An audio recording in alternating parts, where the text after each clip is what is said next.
حضرت مفتی ظفر ولی خان صاحب نور اللہ مرقدہ ضلع ثوابی کے قصبہ جہانگیر میں 1953 میں پیدا ہوئے۔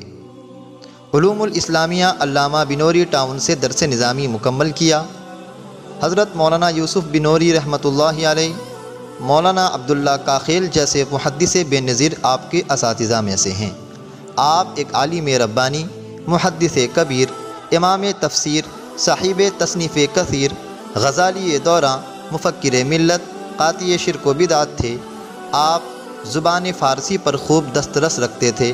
آپ کی شخصیت خلوص و للہیت کا مجسمہ تھی۔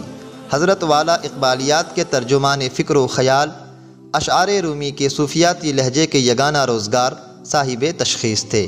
آپ دینی حمیت میں بڑے ہی متشدد مزاج تھے، بالخصوص ناموس رسالت، عقیدہ ختم نبوت اور دفاع انفاس صحابہ میں ہمیشہ پیش رہتے تھے۔